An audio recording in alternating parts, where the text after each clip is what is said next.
If you need to do something to feel okay to drive, you're not okay to drive. Don't drive buzzed. I've always been told I gotta be strong. Thick-skinned, stiff upper lip, tough as nails. But to be everything for everybody, it wears on you. Black don't crack, they say. But it can. I can. We all can. Y'all, it's okay to not be okay. Reach out to a friend if you see them going through it. No matter who you are, being vulnerable is what makes us whole. Learn how to help at seizetheawkward.org. And check out badbitcheshavebaddays2.com for even more resources, hotties. Hey, welcome to the Anna Linzie Show, where I am your host, giving you lifestyle topics. And today, this is a topic that I am so sensitive and, dear to my heart. And because for so many reasons, grief, it's about grief.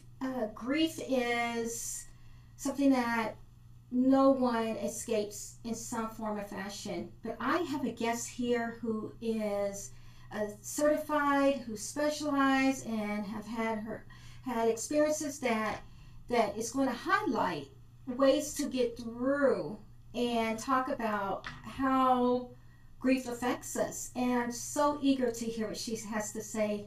I have right now Miss Ashley Gooden-Stewart here in the studio with me. Hello, Ashley. Hello, Miss Anna. I am so glad you're here today.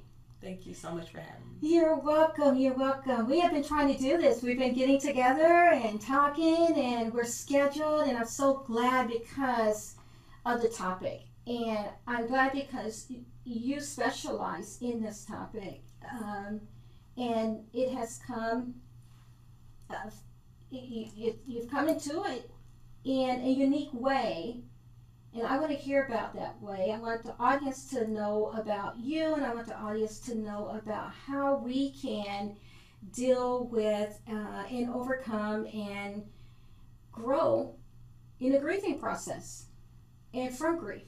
Absolutely. Okay.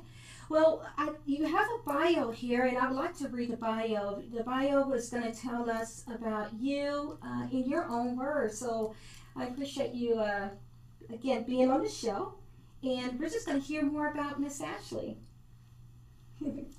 So Ashley is the founder and CEO of the Baby Stewart Foundation, you're a certified grief coach and grief educator, authoress, pregnancy and infant loss advocate, and community health worker. As a philanthropist, Ashley works hard daily to serve her local community. Ashley is from Lamar, Texas, a Lamar University graduate, the proud mother of 3 children, and a devoted wife. After the tragic loss of her firstborn son, C.J. Stewart, in 2015, Ashley founded the Baby Stewart Foundation. To commemorate CJ for 8 years, Ashley and her team has provided baby necessities, hygiene, care, clothing, school supplies, car safety seats, and bereavement support to families in the Galveston County area and parts of the Harris County.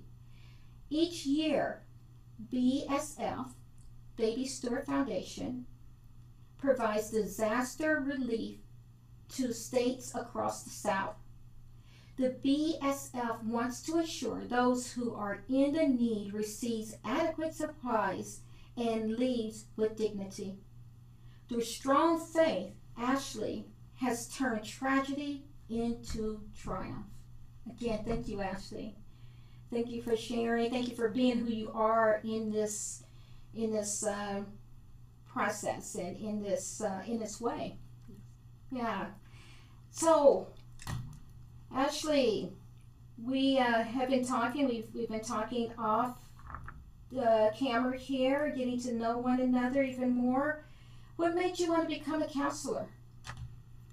What made me want to become a certified grief coach and grief educator is because even though I was on my healing journey, people started to gravitate towards me. The hurting.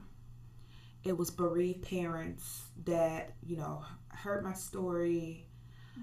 They watched me both offline, online, and just wanted to know that there was hope. They wanted to be reassured. And even though I knew from personal experience I didn't need the necessary certification, to help someone navigate through grief or even to tell them about grief and loss.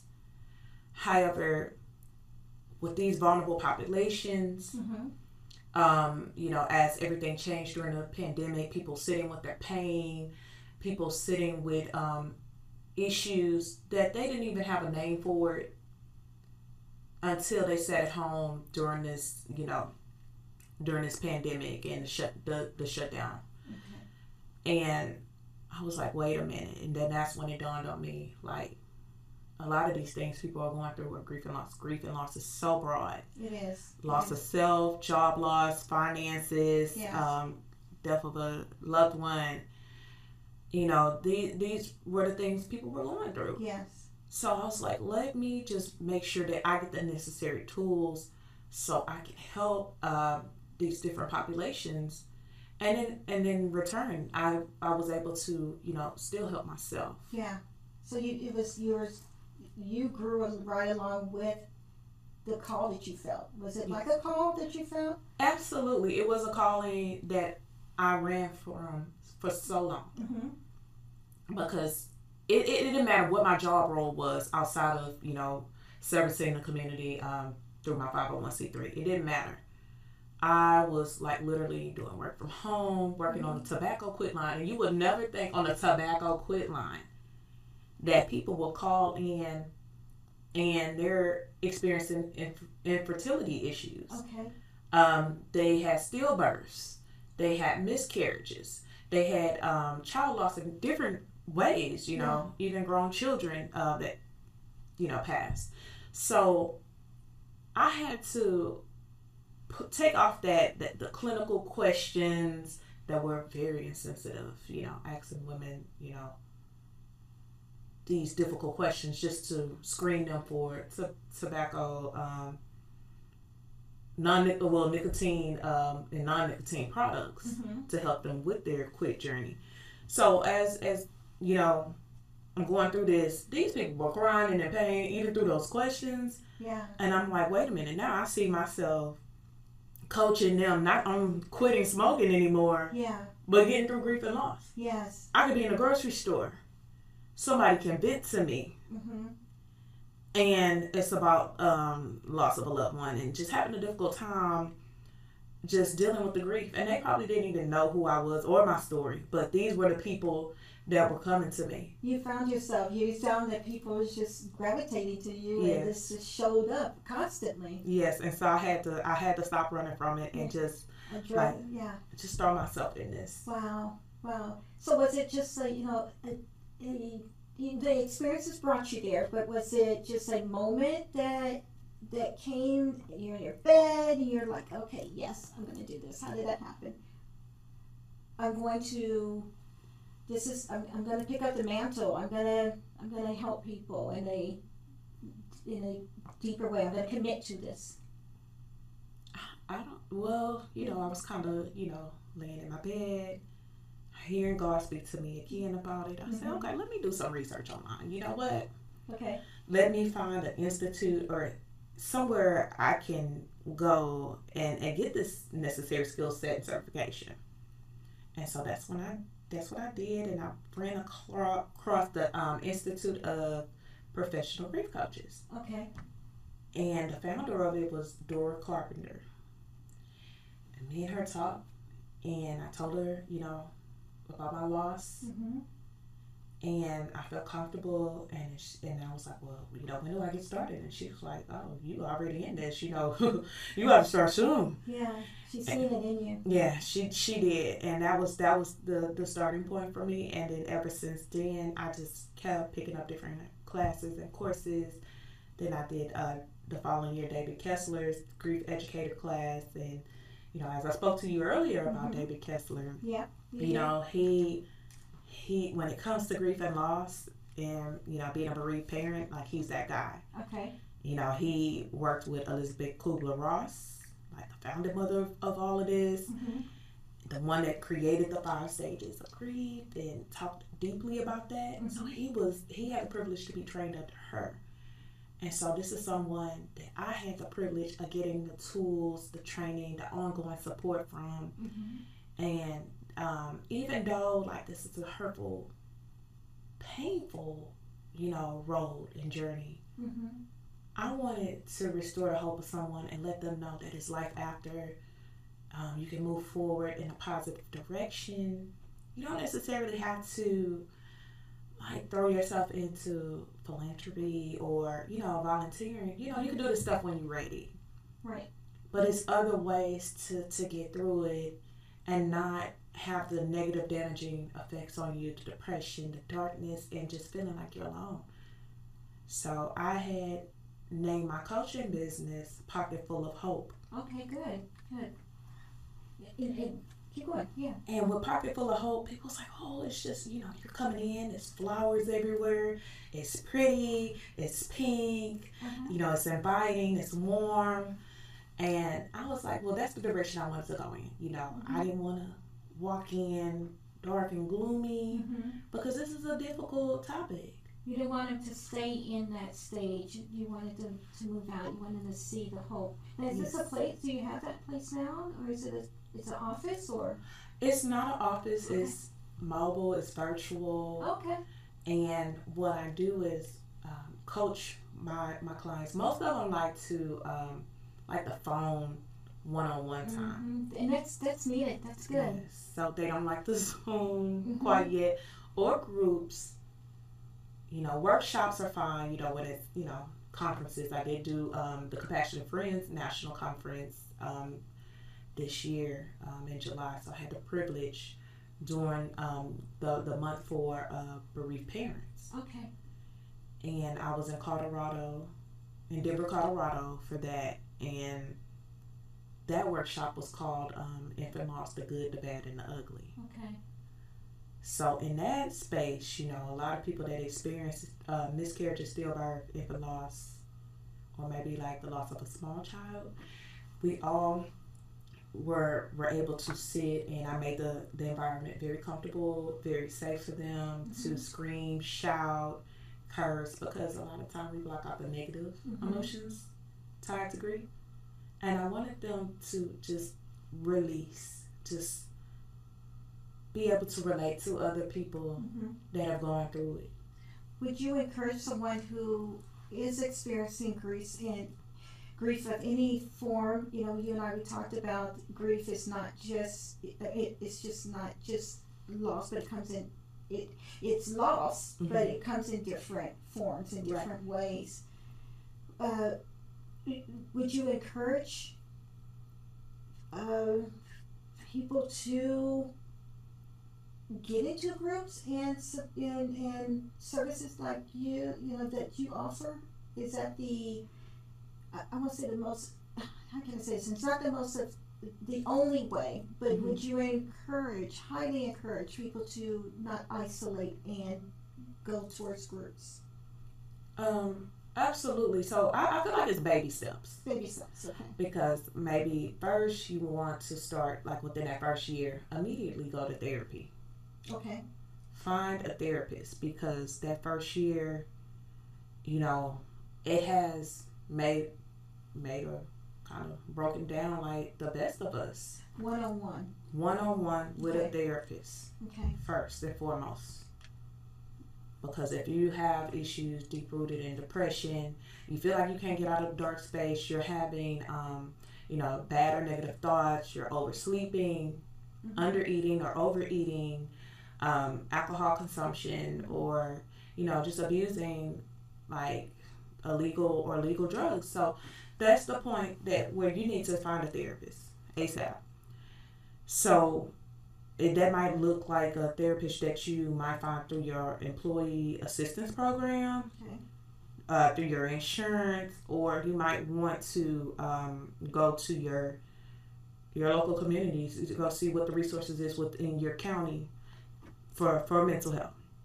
Okay. So that's a real critical time that first year. Go to a therapist, and if you want to keep the sessions ongoing, you can speak to your therapist about that.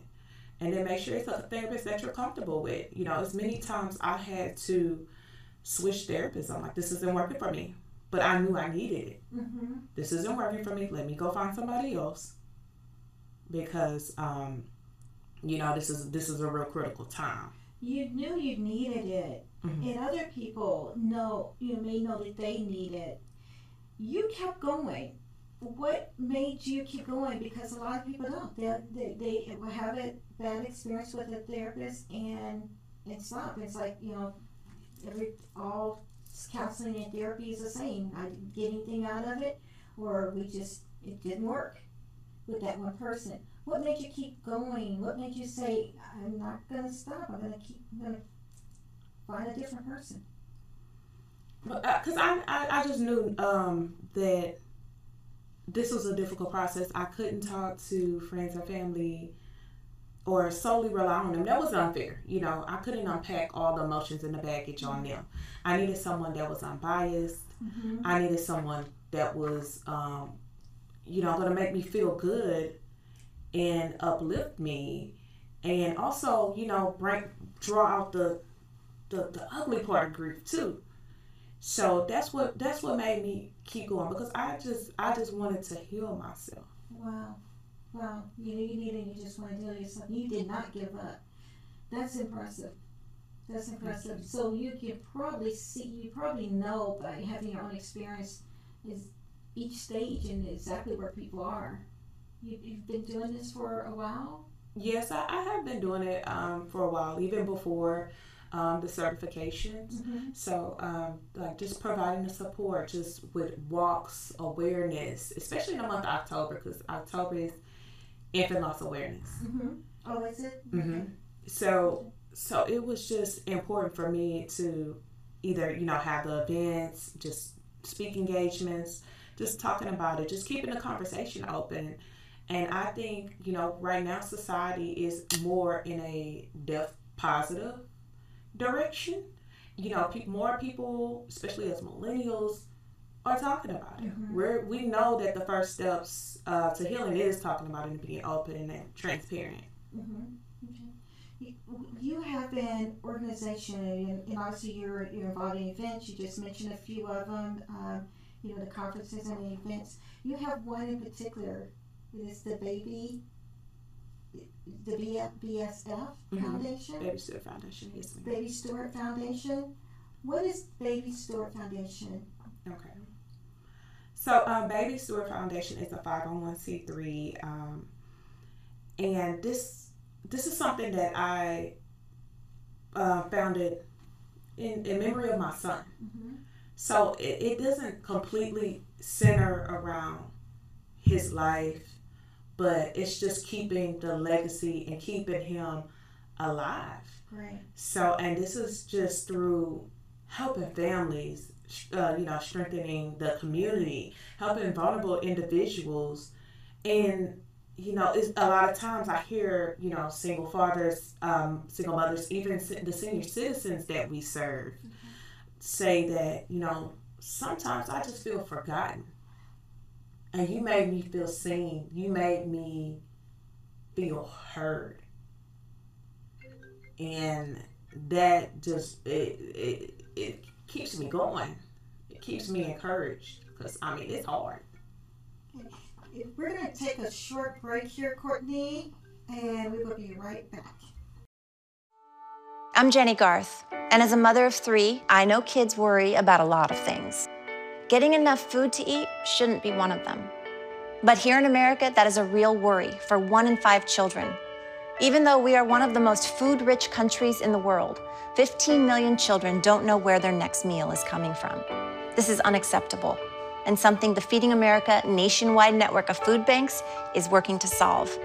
Instead of accepting that our country lets billions of pounds of surplus food go to waste every year, Feeding America has made it their mission to help families in need by rescuing this food. Through food pantries and meal programs, the nationwide network of food banks provides more than 3 billion meals, serving virtually every community in the United States, including yours.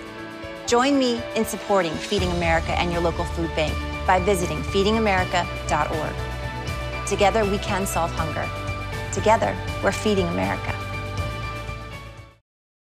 Hey, we're back. This is the Linzie Show, and I am again with my good friend. We have Ashley Stewart here, and Ashley has been talking to us about an organization that she had founded. It is called the Baby Stewart Foundation, and we're just going to jump right back into it, Ashley. So, you were telling us about the Baby Stewart Foundation and all, and how it came about, and what you guys do. You help communities. You've had some experiences that you were sharing with us, and how the foundation has helped through the process of what you have experienced, but also has been real meaningful. We talked off the record, and you were telling me the amount of people, how much it's grown, the amount of people that you have helped. Tell us about that. Oh my! You know what? I didn't think that it would really take off the way that it did. You know, in 2015, I mean, I was so broken. I was so devastated of the loss of my son, CJ, and I just knew that I needed to honor him in a way that I know he will be proud of me. And he lived a beautiful life. He was full of joy every day. And I knew I didn't want to be that person. I didn't want to be bitter. I didn't want to be a recluse. I always had the desire to help others. Ever since I was a small kid, I would follow my mom around with her job to whenever her job would go to different shelters and different homes and drop off toys and drop off food and canned goods. So, you know, I saw this growing up. I took care of my grandparents. I helped take care of them. I would always be so curious about my neighbors. I believe her great-grandmother, I would just peek in there. I'm like, why y'all have her shut in like this? I want to go talk to her. Like, I was so curious. I would go get, like, my children's Bible and read it to her. So it's just like I always enjoy helping others. So it was a natural gift. And in return, like the response that I got from the world was beautiful. The sponsorships, the corporate partnerships that we've had over the years. Like, this was just a startup. You know, I pulled out the plan, and overnight, God kept on telling me to write, to connect with my mentor Barry. That's back in Austin. I took his nonprofit leadership and management course in ACC.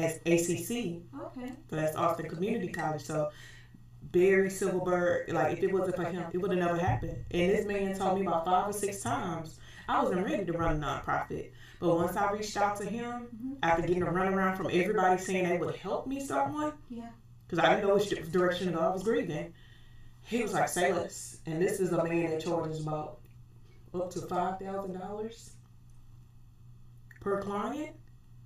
And he told me, and I was willing to sell my car for that amount. I had a car that was almost paid off. That's how passionate I was about this. Okay. And he was like, no, you're just gonna pay for the filing fee, and that's it. Just promise me that you would really grow this foundation and have it really take off. And he was like, I believe in you. Oh, wow. I could see it across all the states, and we have been to every state mobilely. Because I didn't let it like tear me down that I couldn't serve people because I didn't have a building. I went to the people. I went to the trenches. I went to the homeless. I went everywhere by foot, just giving things. A lot of people closed their doors, told us no. It did not stop the mission. Yeah.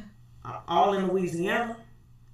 I'm in Mississippi during the water crisis. Okay. In Jackson, Mississippi, we was there last year. Every disaster we have been in Lake Charles and Baton Rouge.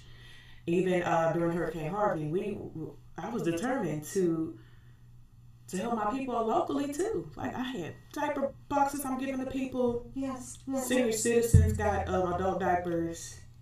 Everyone getting hygiene, everyone getting cleaning products. And when the pandemic hit, I had to serve everybody. I had a room in my office just stacked with toilet paper. In 2019, I said, let me just stack up toilet paper and just cleaning supplies. Okay. Hand sanitizer, masks. I already had all that stocked up. I don't know why. I just had it, and it was just stored. And I had a good friend at the time. She was working at Walmart, so she's bringing stuff to my house too. I'm getting packages every week.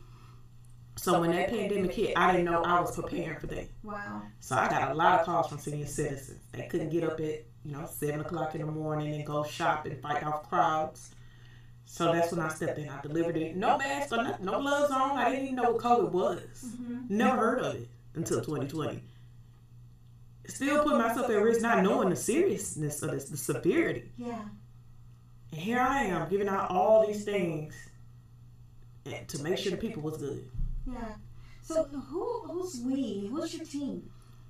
My team, it honestly comes from family, friends, classmates that I had went to high school with, and even if they're not actively there side by side helping me, they're donating. Yes. Okay. Yeah. They're there. They're donating. So when you say you go out, especially like to different states, and you say you're on the ground, doing the footwork. You have a truck. What does that look like? Oh no. Honestly, what I do like donation pickups every month. That looks like a U-Haul truck that I'm renting out. A U-Haul truck. A U-Haul truck, okay. just to ensure that we have all the product donations. When I'm going door to door to people locally or just other cities, I'm like in a Hyundai. Car getting weighed down with these big boxes and supplies that I'm making sure that the people get. And then when we're out the state, we're getting a rental.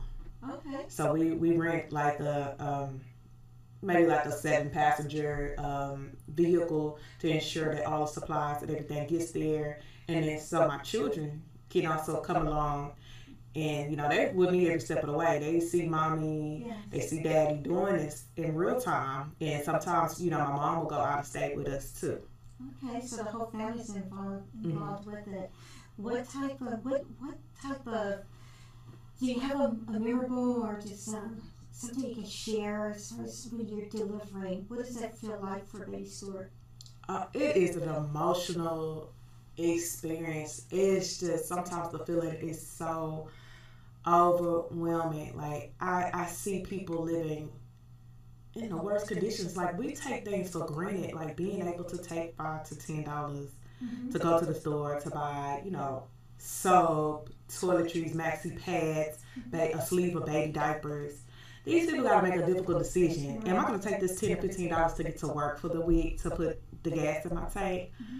Or am I gonna get diapers? Like I even had a lady tell me, you know what, I'm just gonna have to go steal. I said, I know I can't 100% prevent that, of course. But the mother in me, the human in me saying, look, not tonight. Yeah. You don't have to risk it all. Yeah. I got you. And just to know that you were positioned there. How do you go, how do people find you, or you find the people that you serve?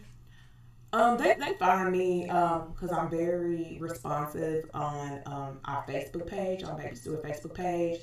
I get friend requests.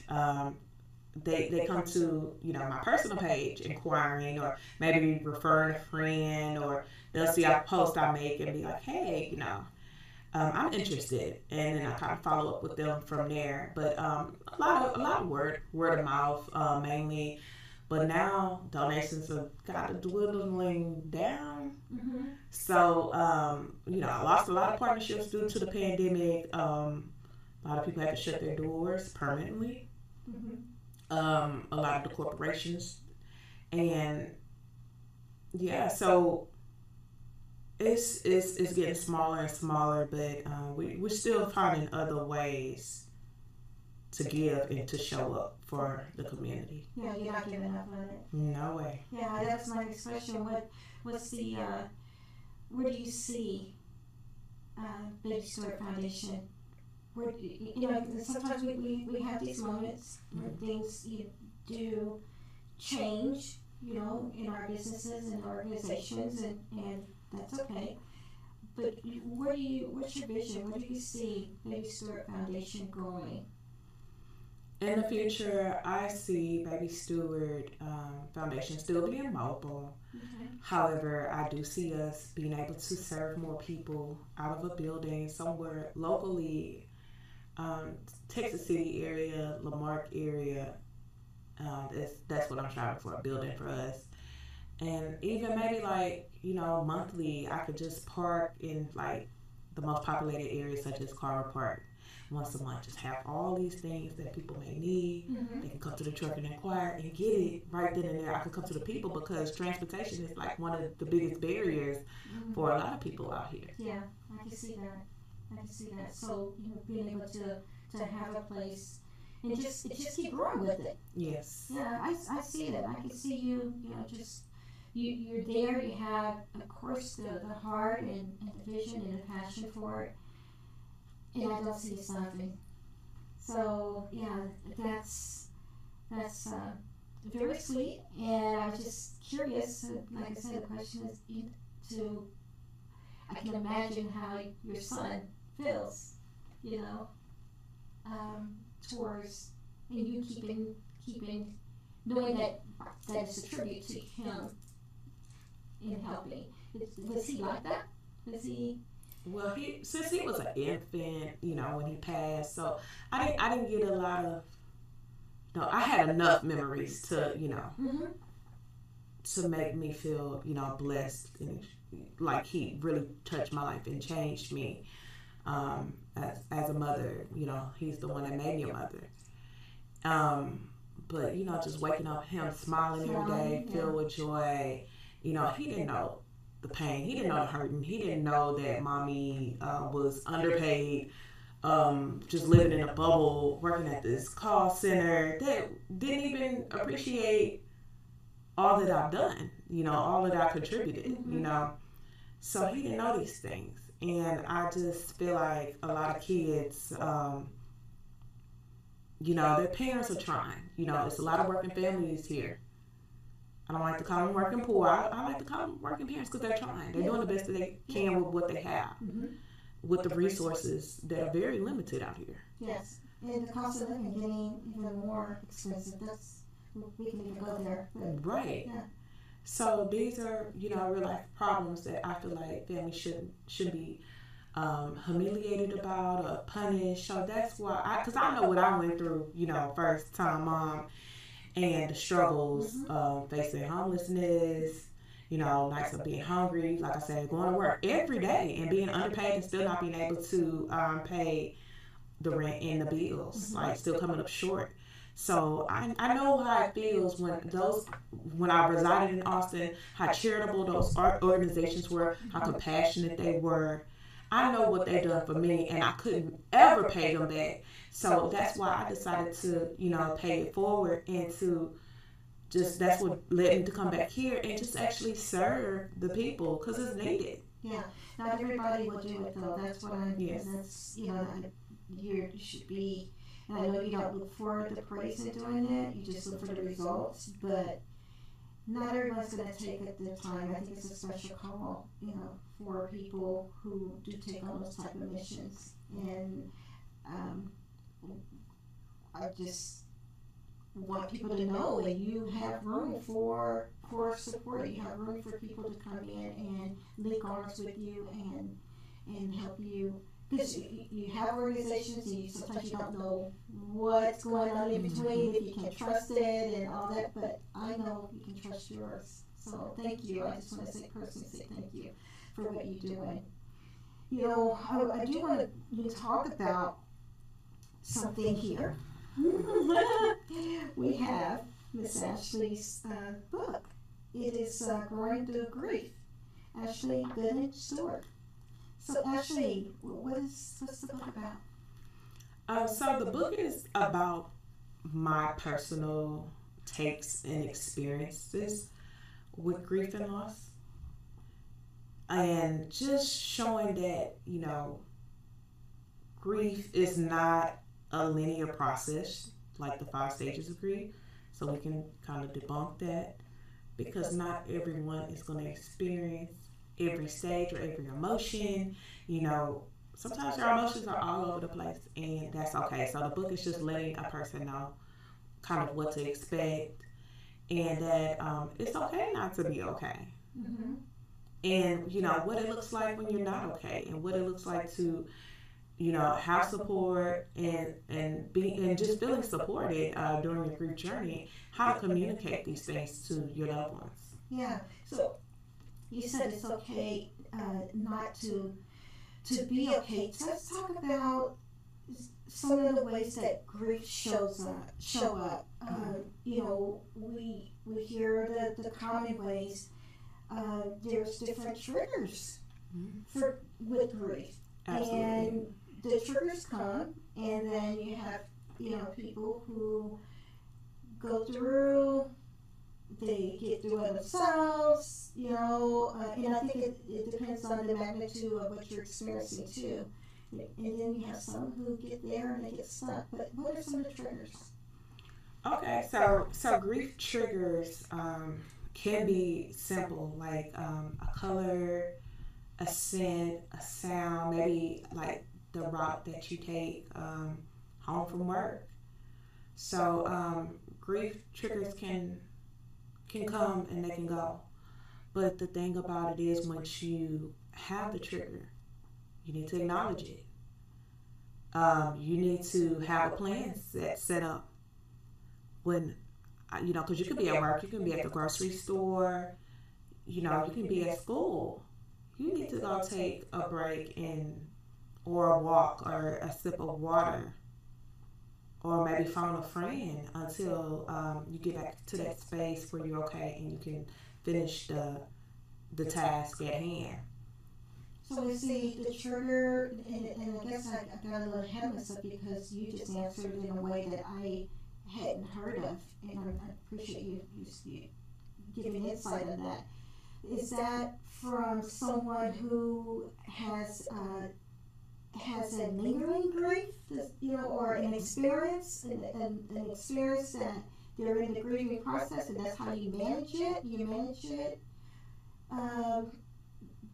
Things that would trigger those moments or that experience that you had or are having? Is that what? I think the plan can work in whatever part you are in your grief, whether you're a seasoned griever like me, okay, or if this is just the beginning for you, because honestly, they want us to go back to work. So my job wanted me to go back to work within 30 days. Okay. Some want you to go back less than a week after the funeral. So the plan is just set in place to help you in those moments where you have to show up. Mm-hmm. So whether it's fresh or whether it's not, because it's going to come a time, like it's random, like it's going to come a time, you got death anniversaries, you have birthdays, you have holiday seasons, okay, you have moments that are special to you. So you can expect them to happen. No, not every time you'll have 100% control of it. But in those moments, you have to gather yourself. Yeah, because life is guaranteed that you are going to have experiences that we will feel lost. We're going to feel lost when you lose a job. You feel lost when when you don't succeed on a project. Sometimes those become bumps in the road for some people, but then sometimes it can become a mountain. Right.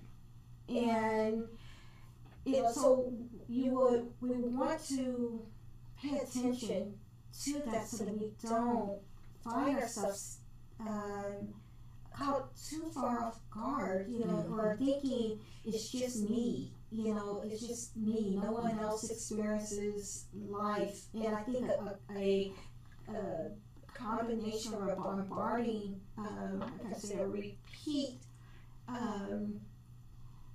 bad, situations, unfortunate situations where, some people have lost loved ones, especially COVID, back to back.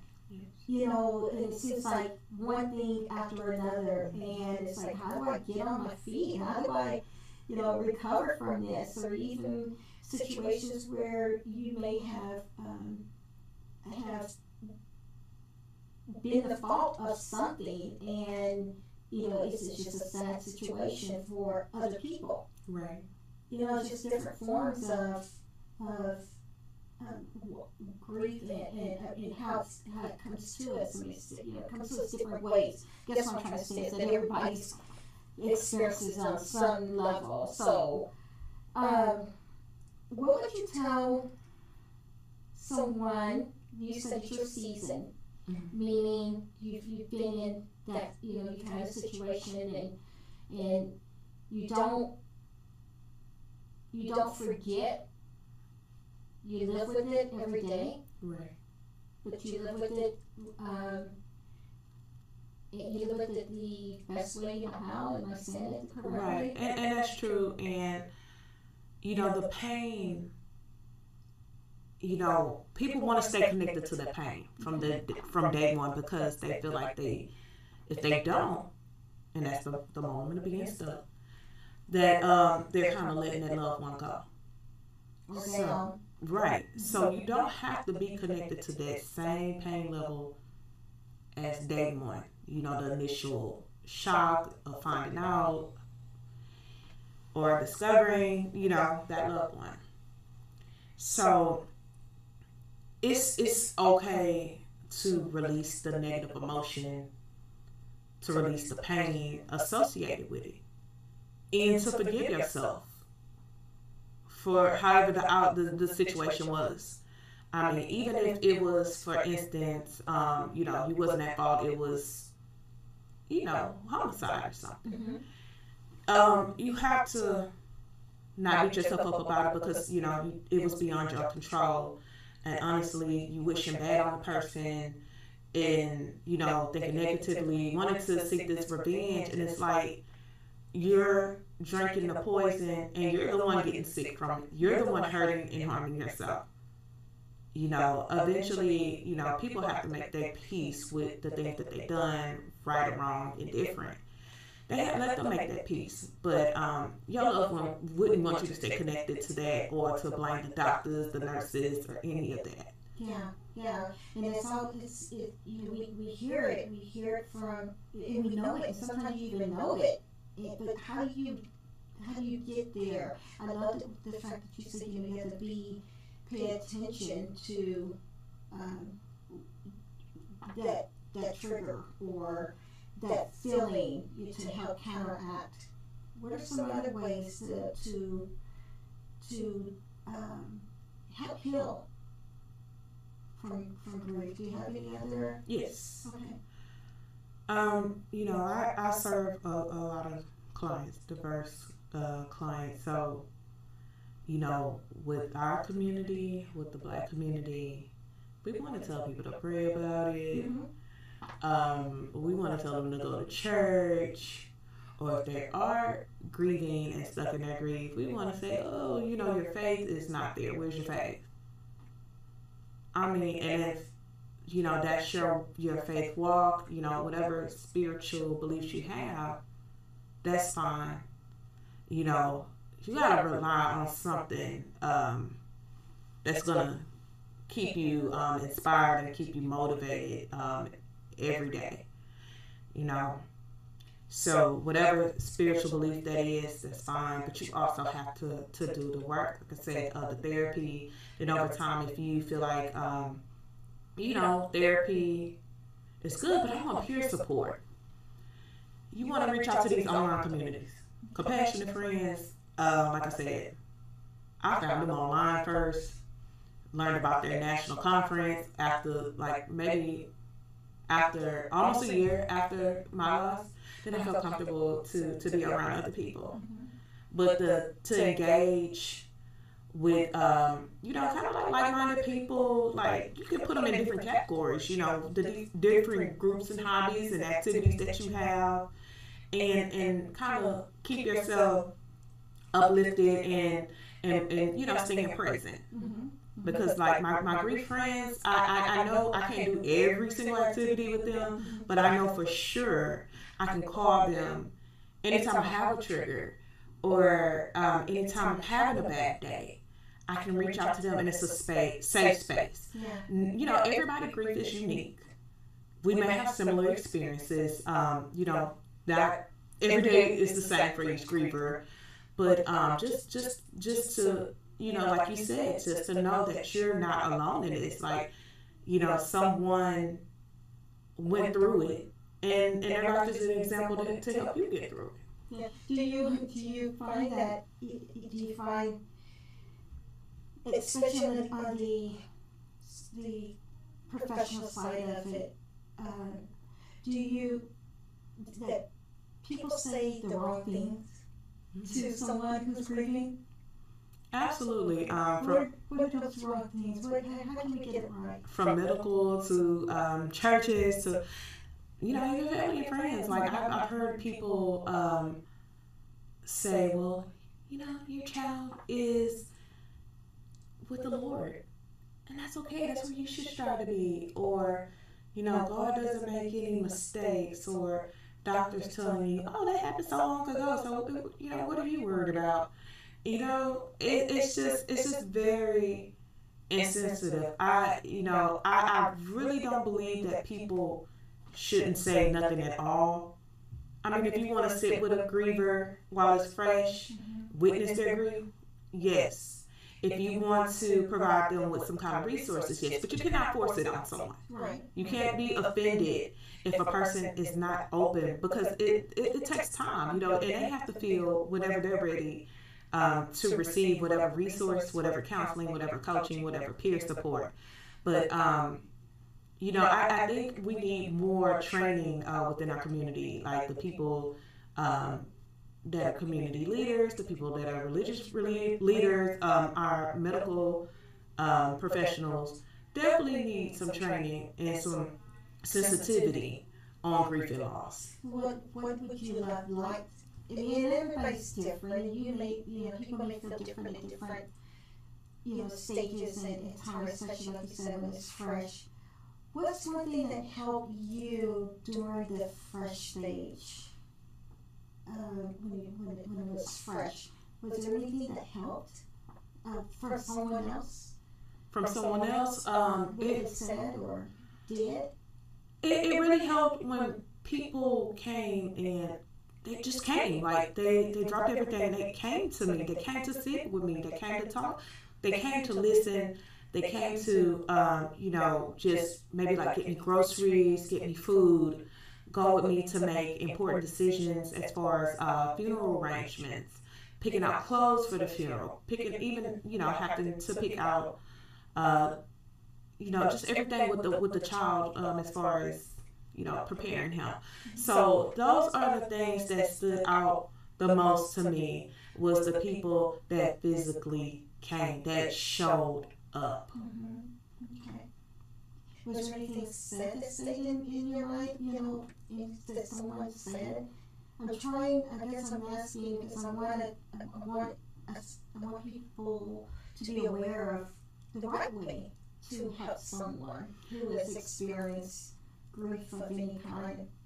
Okay, well, it's kind of hard because, I had a lot of people ask me, well, what do you need? At the time, I didn't know what I needed. I did not know. Mm-hmm. So I think what, because I had a lot of, kind of bad experiences too, but what I thought would be good is to compile a list of things. Either the griever can compile a list and give it to a friend or a family member and be like, this is what I need done. That would be an effective way to communicate. Just keeping the communication there, maybe texting the person even if they're not responding or answering the phone. Just keep trying. Just don't give up after a week, because everyone knows after the funeral, A griever does not feel supported. So keeping the communication open, maybe not saying good morning, not saying good evening, good afternoon, because I'm in funeral school, so we are taught to not even answer the phone and be like, hello, good afternoon, like, it's not a pleasant time. So maybe taking that out the vocabulary and just being very direct. That helps, just checking in on you. Can you let me know? I'm around the corner. You want me to go pick up something for you? Just very direct. Yes. Not super short. Yes. Not super short. Okay. All right. Well, we have been talking for a moment, and we're going to go ahead and take a small break.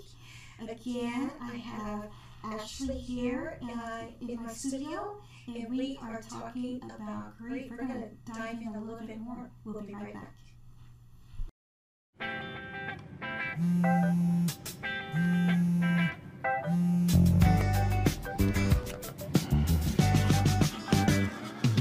Baby, you see, you're so right for me, and I'm right for you.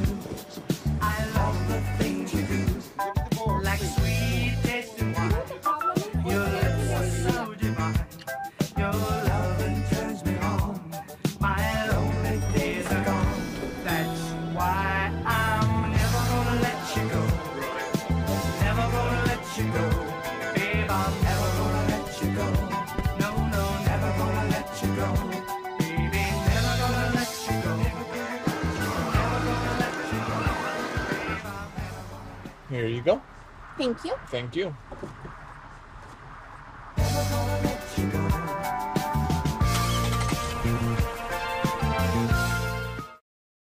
Okay. Hey, thanks for tuning in again. We are with Ashley with the Linzie Show, and we have been talking about grief. Ashley is certified in so many different ways on grief educating and counseling, and has her own organization. And we've just been talking about how to effectively talk or help or engage someone who has just experienced the loss, and also about the grieving process and how we as a society and as a community and as friends and family can really help someone and be there, and also give us tools and insight on how we can overcome grief and deal with grief and process grief. I don't want to say deal with grief, but process grief, because grief and comes to all of us at some point in some form. We deal with it. It's a natural part of life. I believe that grief is a part of life. Do you think it's good for us in any way, Ashley? Grief? When it comes down to it, you have to think about it. It is a natural human response to any type of loss, like you just mentioned. But when it comes to, the grief of a loved one, grieving a loved one, where there's grief, there's love. So, if there was no love there, say that again, please. Where there's grief, there's love. So if you didn't have any love there, hey, you wouldn't be sad. You wouldn't feel it. Yeah, you wouldn't go through it. What's the definition of grief? That is the definition of a natural human response to loss. Okay. A natural human response to your loss. Yes. To any loss. To a loss. A loss of any kind.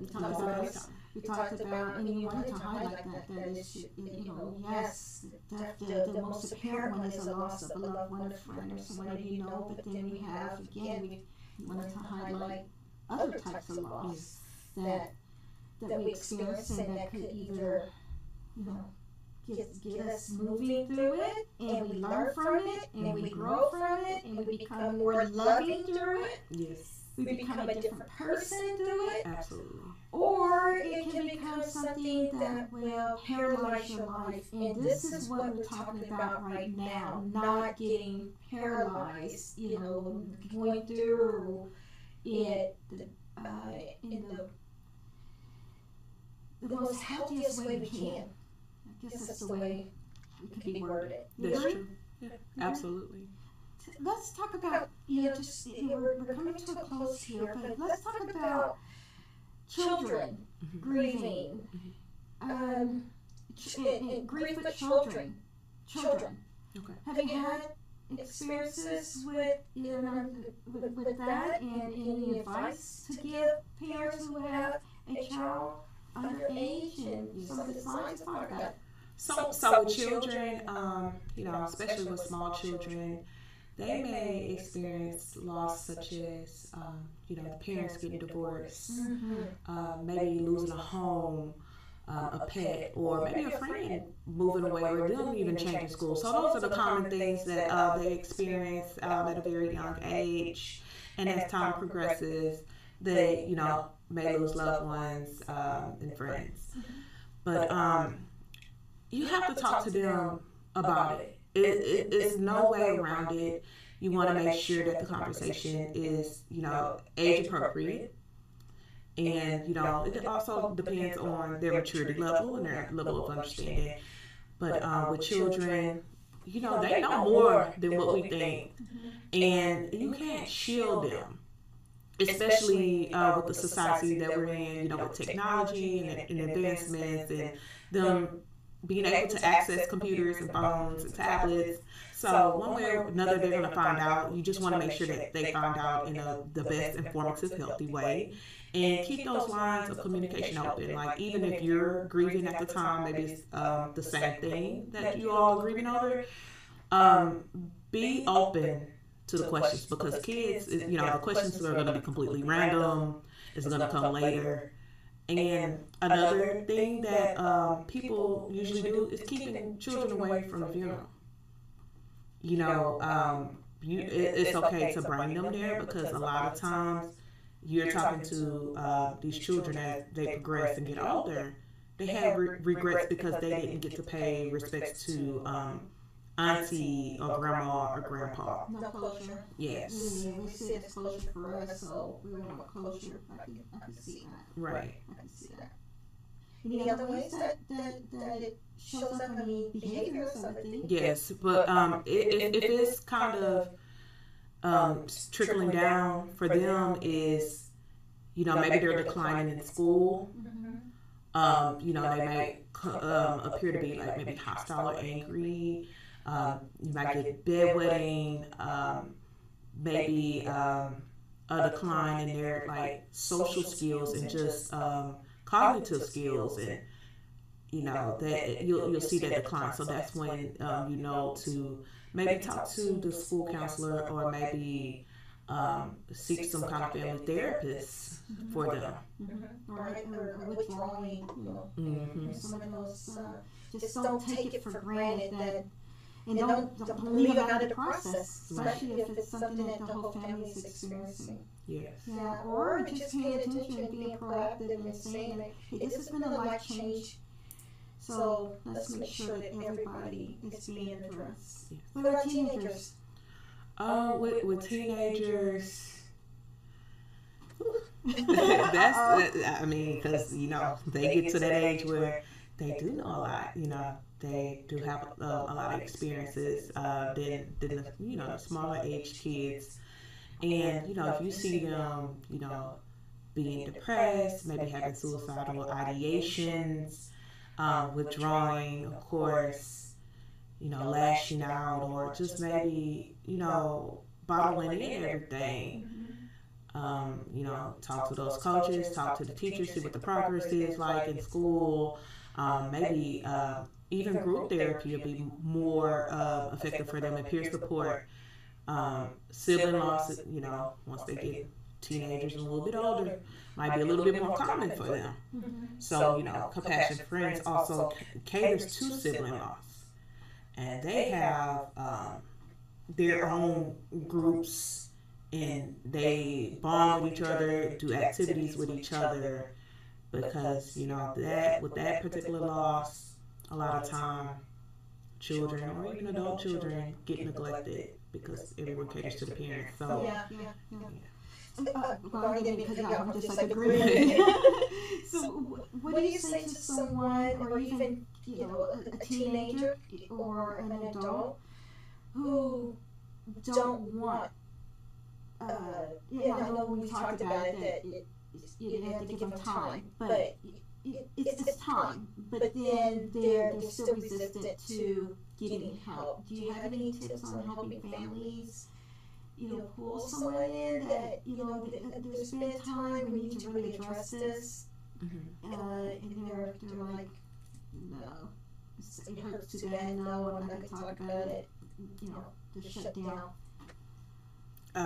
It's a lot of people, a lot of families that are hurting altogether that, are, resistant to receiving the help that they need. But possibly just making referrals, making recommendations to them, but just nothing too forceful. It has to, take baby steps, have some sensitivity around the nature of the loss, and kind of staying on top of it, kind of being consistent with them having the resources. But the best thing is to just provide it for them and let them have that option, let them know that help is there for all of them. Keep it in front. Keep it relevant. Yes. That's what keep it relevant. Mm-hmm. Is an idea. Is there anything else that we haven't talked about that you feel like we should mention, we should talk about before we close up? Yes. So the main point I want to make is for anybody that is on their grief journey, and even if they're having difficulties, it's okay to have those difficulties and to be able to have those times when you just do feel like you're in a dark place. You have to be alone. You want to, maybe just take a day off of work or school and, just rest. But in those moments, make sure to apply self-care, give yourself grace, apply some compassion, and give yourself the time that you need. Don't feel forced by family and friends, because we don't necessarily know, what you're going through, but you can make sure that door is open and then that you communicate with them your needs, and also know what the resources are local to you, through your job, through your school, to receive that help. You don't have to go through this alone. Good. Thank you. I appreciate you giving those final supporting thoughts and words that you don't have to do alone. I think that's probably gonna be the fastest way to do it. Or I shouldn't have said fast way, but that's a more progressive way to get there. Because don't you think that when we do it alone, that we can stop? I like being in my thoughts. I like processing. A lot of people like processing things, and I think there's the time for that. Yeah, it is a time to be alone. It is a time to actually grieve and cry it out, and to let go of those emotions by yourself. But that's when you're finding yourself stuck, and when it's hard, or you're isolating yourself, then that's when it's a time to let others in. Yeah. Like someone like you. Yeah. Tell us again, how can we reach you, Ashley? Well, you can find me on Facebook, the Baby Stewart Foundation, and also my grief page, Ashley the Grief Coach.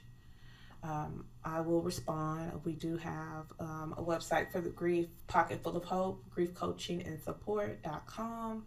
1L, no typo for Pocket Full. And thebabystewart.org. Awesome. Again, thank you, Ashley. That's it's helpful. We're sitting over here, we're taking deep breaths. We want people to get it.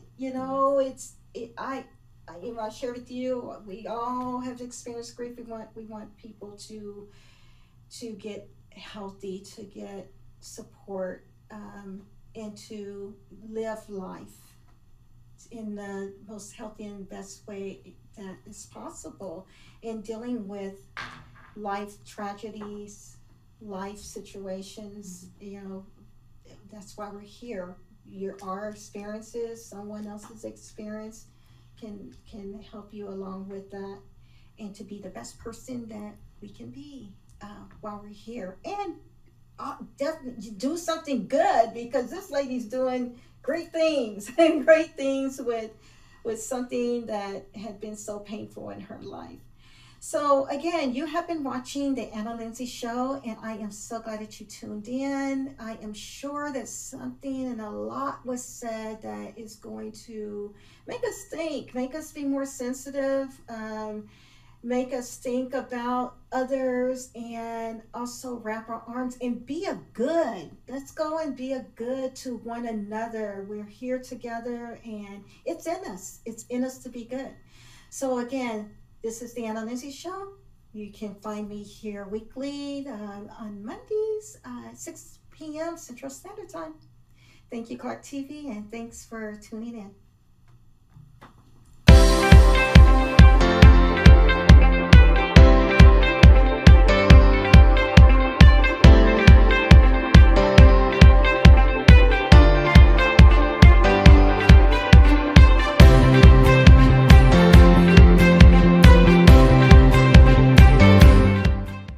Do you have prediabetes? If you do, you're not alone. 1 in 3 American adults has prediabetes, and more than 80% don't know they have it. Prediabetes is a serious medical condition that puts you at high risk for type 2 diabetes. But now, North Carolina residents with prediabetes can enroll in a free or low-cost national diabetes prevention program. You can make healthy changes with support from this proven program. Get started now at joinaprogram.org.